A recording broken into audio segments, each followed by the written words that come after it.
Shalom saudaraku yang dikasih Tuhan, kembali lagi bersama saya Jimmy Chris dan hari ini kita akan membahas tentang persiapan menghadapi new normal. Ya, jadi beberapa waktu lalu dimulai dari tanggal 9 Juli ya sudah diberlakukan yang namanya new normal ya kan. Sebelum kita masuk ke pembahasan kita yaitu persiapannya, kita perlu tahu dulu apa sih itu new normal ya. New normal itu adalah normal yang baru. Artinya apa? Kita bisa melakukan kegiatan normal dengan cara yang baru. Kalau waktu itu kita dibatas-batasi ya, keluar rumah, kita disuruh di rumah aja gitu. Tapi sekarang sudah mulai diperbolehkan, tetapi memakai masker dan lain sebagainya. Tempat kerja, tempat ibadah, semuanya sudah bisa dibuka, bahkan tempat wisata dibuka, tetapi harus ada protokol kesehatannya sudah ada. Itu namanya dengan cara yang baru. Artinya kita tidak lagi hidup dengan cara yang lama sebelum yang COVID ini, tetapi kita hidup dengan cara yang baru. Apakah itu menyulitkan kita? Tentu tidak, karena semua itu untuk kebaikan kita ya kan. Jadi perlu diperhatikan, new normal itu adalah normal yang baru di mana kita beraktivitas normal dengan cara yang baru. Sekarang kita masuk ke persiapannya. Apa saja sih yang harus kita siapkan untuk menghadapi new normal ini? Nah, di sini kita akan bahas dua hal. Yang pertama adalah iman yang teguh. Kalau kita baca di 1 Petrus 5 ayat 9, beginilah firman Tuhan. Lawanlah dia dengan iman yang teguh, sebab kamu tahu bahwa semua saudaramu di seluruh dunia menanggung penderitaan yang sama. Nah, di sini kata dia ini dalam konteks perikop ini adalah iblis ya kan. Di sini adalah iblis, oleh sebab itu kita lawan iblis itu dengan iman yang teguh. Tapi kalau kita sangkut pautkan dengan konteks yang sedang kita hadapi saat ini, iblis dia bisa kita artikan situasi, kondisi, atau masalah ya kan. Jadi lawanlah itu dengan iman yang teguh. Kita hadapi situasi atau kondisi saat ini atau masalah ya. COVID ini sebuah masalah buat kita kan. Nah, kita hadapi itu dengan iman yang teguh. Nah, di sini dikatakan sebab kamu tahu bahwa semua saudaramu di seluruh dunia menanggung penderitaan yang sama. Artinya apa? Tidak ada seorang pun di muka bumi ini nggak ada masalah. Semua orang pasti punya masalah. Apalagi kalau kita berbicara tentang COVID ya. Semua orang di seluruh dunia mengalami pandemi ini. Seluruh dunia diterjang wabah virus ini. Nah, oleh sebab itu kita nggak usah takut dan kita nggak usah apa. Karena semua saudara kita, semua orang merasakan hal yang sama. Menghadapi masalah yang sama, berada di situasi yang sama, mengalami kondisi yang sama. Nah, kalau kita mau bahas apa aja sih yang harus kita imani, maksudnya persiapan iman yang teguh dalam hal apa saja ya. Sebenarnya dalam segala hal, tetapi di sini kita akan membahas beberapa hal utama aja, maksudnya beberapa hal yang menurut konteks new normal ini.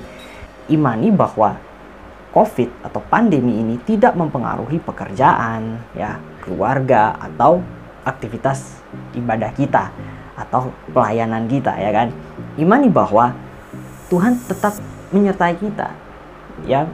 Banyak dan memang adanya seperti itu ya. Di tengah pandemi seperti ini, akibat dari virus ini, banyak toko-toko atau banyak tempat ditutup, termasuk tempat ibadah. Akhirnya banyak orang yang di PHK lah dan lain sebagainya. Tapi di dalam Tuhan, COVID nggak COVID, pandemi nggak pandemi, kita tetap dapat pekerjaan, kita tetap bisa memulai bisnis dan lain sebagainya. Kita tetap bisa beribadah. Bukan berarti kita lawan aja masuk, bukan. Sekalipun melalui online kita bisa beribadah. Ya, kita bersyukur sebab Tuhan Yesus pernah berkata, engkau tidak akan lagi menyembah dari gunung ke gunung. Artinya kita tidak berkiblat pada suatu tempat, tetapi engkau akan menyembah dalam roh dan kebenaran. Artinya Tuhan melihat hati. Jadi kita imani bahwa pandemi ini sangat tidak mempengaruhi aktivitas kita karena Tuhan beserta dengan kita. Haleluya. Nah, imani apa lagi selain imani tentang kegiatan kita? Kita imani bahwa COVID tidak mempengaruhi kita. Maksudnya COVID tidak ada di dalam diri kita. Kita tidak terkena COVID. Kalau kita mau lihat kisah Sadrak, Mesak, dan Abednego, di mana mereka dimasukkan ke dalam perapian yang menyala-nyala, tapi karena kuasa Tuhan, mereka keluar dengan keadaan yang baik-baik saja, fine-fine aja gitu. Jangankan kebakar ya, jangankan melepuh, bau asap pun tidak ada. Di situ dikatakan jubahnya, topinya, dan lain sebagainya, itu tidak ada satupun yang terkena tanda-tanda dari api itu, api yang menyala-nyala. Kalau kita baca ya, di kisah Daniel itu, orang yang ngangkut mereka itu kan dalam keadaan terikat. Orang yang ngangkut mereka aja kebakar. Tapi oleh kuasa Tuhan, mereka selamat. Nah, ini yang harus kita imani. Kita tuh anggap aja di dalam sebuah situasi atau kondisi di mana COVID ini memang ada di sekeliling kita. Tetapi oleh penyertaan Tuhan, kita bisa bebas tanpa ada sedikit pengaruh apapun. Bahkan yang namanya OTG-OTG-an tuh tidak ada dalam diri kita. Karena Tuhan beserta dengan kita. Haleluya. Nah, kalau tadi kita sudah bicara tentang iman yang teguh, yang kedua adalah target dan fokus. Nah, mari kita baca di Amsal 4 ayat 25. Begini kata firman Tuhan. Biarlah matamu memandang terus ke depan dan tatapan matamu tetap ke muka. Nah, ini berbicara tentang kita harus memandang ke depan. Di sini biarlah matamu memandang terus ke depan, artinya berbicara tentang masa depan. Masa depan ini berbicara tentang target. Artinya apa? Kita harus punya target. Nah, target apa?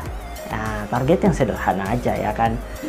Target yang sederhana seperti saya mau bekerja ini untuk memenuhi kebutuhan rumah saya, kebutuhan keluarga, kebutuhan rumah ya. Saya mau bekerja untuk memenuhi kebutuhan pelayanan saya target mau lakukan ini, misalnya seperti itu. Itu target-target yang sederhana ya. Gak usahlah kita target yang besar dulu ya kan, apalagi di situasi new normal seperti ini, kita yang sederhana dulu. Untuk apa? Di sini dikatakan dan tatapan matamu tetap ke muka, artinya supaya kita fokus. Di sini katakan target dan fokus. Fokus itu tatapan tetap ke muka, artinya fokus ya kan.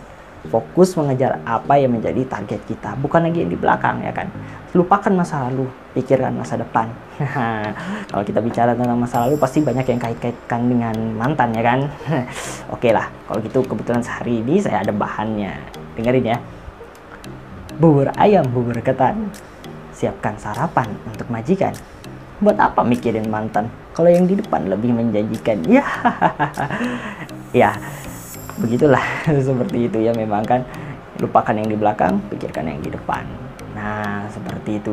Jadi kita sudah tahu bagaimana kita harus menghadapi new normal. Kita sudah tahu apa yang harus kita persiapkan. Simple aja, iman yang teguh dan target dan fokus.